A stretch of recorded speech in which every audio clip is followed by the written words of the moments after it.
The year is 1983. Unsuspecting moviegoers are sitting in their seats, waiting for Return of the Jedi. And before they know it, they hear a sound that would change cinema forever.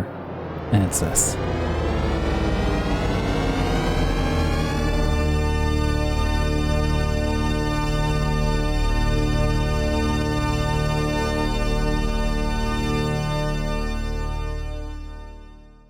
So we are talking about the THX Deep Note. If you didn't know, it actually has a name. Can you make the sound? I'm not even going to do it a disservice, the injustice of me trying to make the sound. The lie detector determined that was a lie. Because we're going to get way into this and geek out about sound, about audio, technology, George Lucas, cinema, everything. Everything was literally forever changed. Let's do it. And before we get going, there was some real sound quality and consistency issues before 1983 in the cinema and film experience because there was just no standards. And so some would sound really good, some wouldn't, and it was inconsistent from theater to theater. And so George, Mr. Lucas, who changes literally cinema technology in like every aspect. And I mean, he changes all aspects of technology. He's a crazy individual, so gifted. But we're actually going to listen to him talk about THX. And we're going to do a little bit more deep dive. We're going to look at the Deep Note itself. But first, let's check out George himself talking about THX. Okay. At the same time I was building the ranch out here, I was building my mixing facility. And I said I wanted to get the best sound possible in this mixing facility. So we developed a whole new way of putting together a sound room in a theater. With different kind of baffling, with different kind of crossover systems. Tom Holman, who was in charge of the project, developed a whole different way of looking at the sound. And Tom Holden, it's THX, not only as a nod to THX 1138, but it's TH for Tom Holden and then X for crossover. Just a little kind of fun fact there. Interesting. Theater.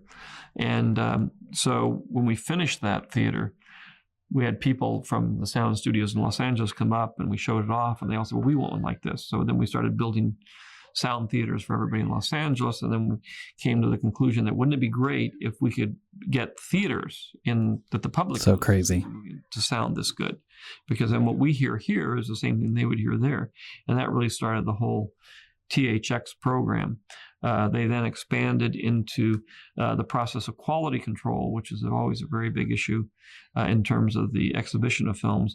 And we have this thing where they review the prints, make sure the prints are all like the answer print, go into the theaters, make sure that the film is run correctly, that there's no scratches, that it's not chewed up, that the last reel is actually on the picture, and it's being shown at the right foot candles, all those sort of things. So it became a kind of quality control process for the whole end and exhibition of films.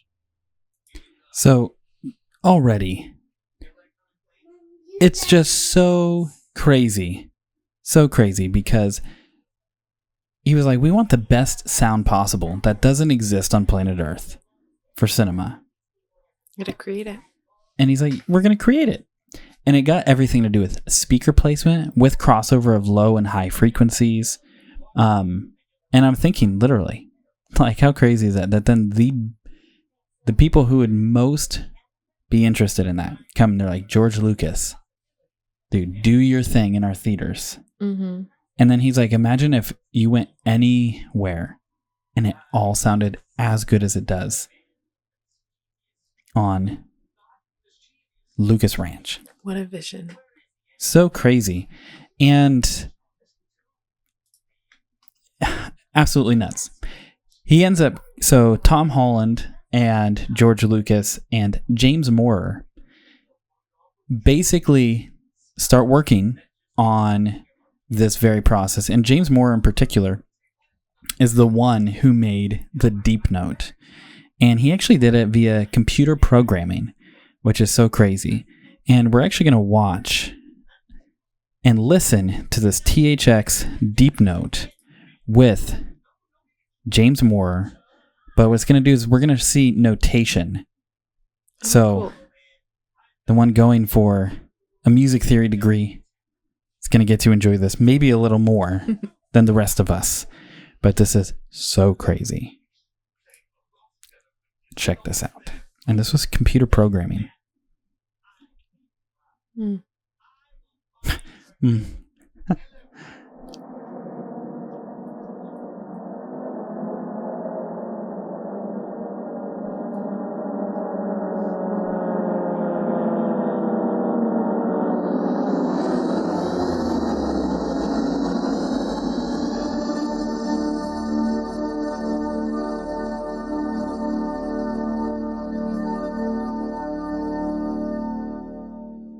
It's glorious.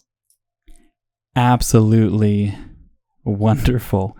So crazy. In 1983, people bought tickets to Episode 6, Return of the Jedi. They had no idea this was going to be there. They're sitting in the THX logo. The audience is listening. A speaker system that had never been heard before. Those placements, those poor souls were probably so terrified at the sound and the rumble in their chest.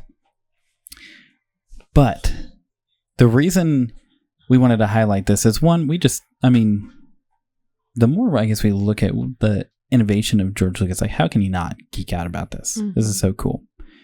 But to this day, like let's say you open up Netflix or whatever streaming service you use and you listen to it, it's a compressed audio file, which basically means is that because it's streaming, it has to go over your network in such a way where it's not just going to crash your network if it was, totally uncompressed. But when you put in a Blu-ray disc into a Blu-ray player, it's automatically going to sound leagues better. Mm-hmm. And if you have a home theater system, it's going to sound even better. And all of these technologies, if you're like Dolby Digital or DTS, Master Audio, all of this stuff, it all can get filtered through THX certification. So not just was this Deep Note, which is extremely nostalgic. Mm-hmm. Not only is that introduced before Return of the Jedi, the THX certification and like literally the way sound was produced for film and actually eventually consumer technology, home technology, is forever changed. Because of Star Wars, because of Return of the Jedi. It's crazy. Because George wanted things to sound better. Like when it boils down to it, he's like, I just want stuff to sound better. And for you with music theory, when you look at this, isn't this crazy? You have like 30 different voices pitched differently, that they are all moving into different places. And the hurts and the pit. Yeah, it's crazy. Absolutely wild. Hey, if you like this video, you should check this video out right here about 3 unexpected connections between Star Wars and Christmas movies. There's some really cool stuff I think you'll like, so go check it out.